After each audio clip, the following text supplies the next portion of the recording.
Okay, so you see, you do not see irrelevant things. That's most things. You do see things that move you forward, and you do see things that get you in your way. And in the class of things that gets in your way are indeterminate occurrence, novel and anomalous occurrences. Almost everything that gets in your way is the same sense. A novel occurrence because you usually structure your behavior so that you do not go anywhere where something wildly anomalous is likely to occur. So, if you encounter an obstacle, two things happen at the same time, and one is that your movement forward to your specific goal or set a goal is blocked. But the second thing that happens in your face with a mystery. And the mystery is this thing wasn't supposed to exist, but it does exist. So what implication does that have for everything, I think? And that's very, very hard on people. They do not like that at all. And no wonder, because it's constrained chaos that's underneath everything inhibited in our existence, conceptual knowledge that suddenly popped in head up into the world. It's like a shark in the movie Jaws, which is, of course, a mythological story. It's exactly that, and it's exactly what that move signified. A safe vacation, paradise, all of a sudden, threatened by some subterranean things that can pull you down and that destroy the peace and the harmony of one particular community. It's a dragon story. It's a myth hero. It's the story that people have been telling forever. So, what you can think of that things that re-emerges, the shark that rises up from the deeps, and that whale, that dragon, so that predator, and the foreign invader of that matter, or that barbarian.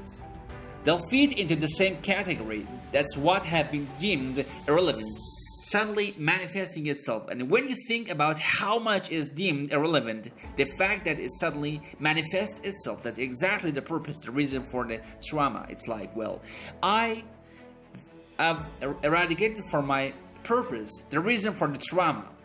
Conceptualization, 99.99% of everything. It's zeroed out, and all of a sudden I've made a mistake. Bang!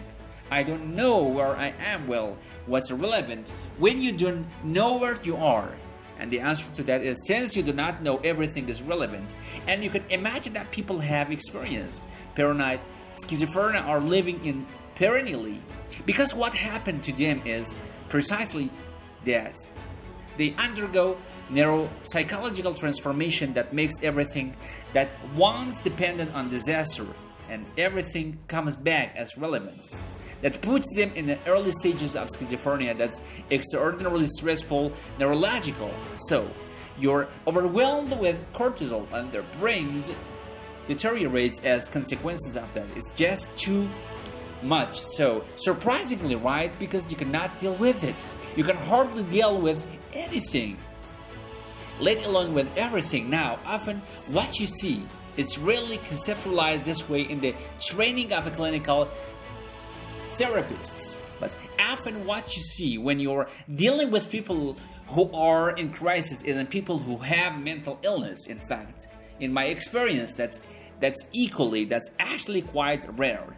What is far more common is that the person that you're thinking has become overwhelmed by catastrophe. So their life has fallen apart in some ways that makes what they are doing actually impossible. So maybe someone very close to them in their family that they are depending has developed a very serious illness, and that's throwing their entire financial state into utter chaos. Or maybe they've developed a condition that makes it impossible for them to work. You can imagine the potential range of catastrophe. And they're coming to see you because they're anxious and depressed. But the reason they're anxious and depressed is because everything they have ignored has popped its head back up, and so hell-bent on their distraction. And often you see people who are being attacked by 5 or 6 of these monsters at the same time, and it's not their mental illness that stops them from being able to deal with it. Although whatever weaknesses you have are gonna interfere. It's the fact that what are you facing is no damn joke. And if you were facing it, you would feel exactly the same way.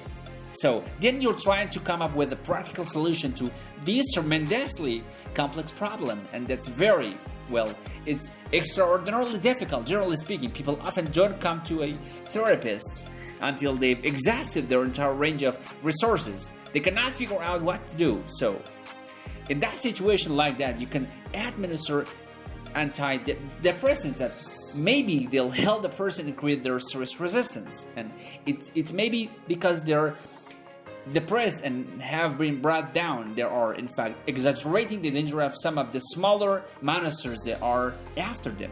By making the person more stress resilient doesn't give them, for example, a new job, and certainly doesn't bring back the person they've been living with for 2 years who has the degenerating neurological diseases and some of the cancer.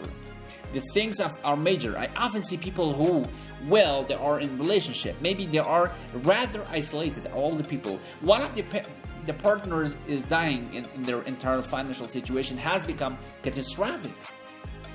Please check my channel for more awesome content. Do not forget to like, share, subscribe, and leave a comment. Your support means a lot.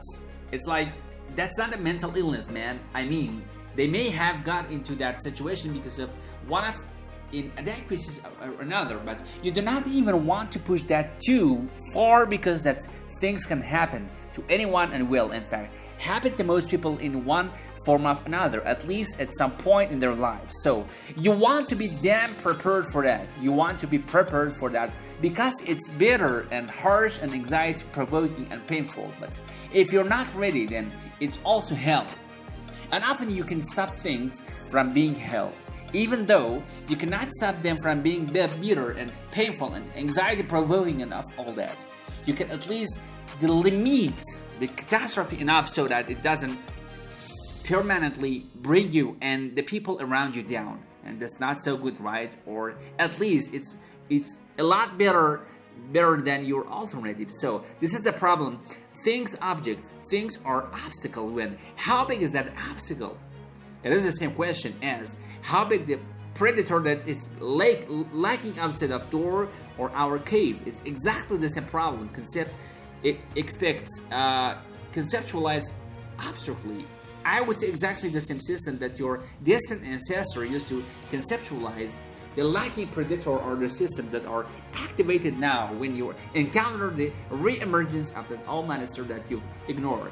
It's the same neurological pattern you process. You think, well,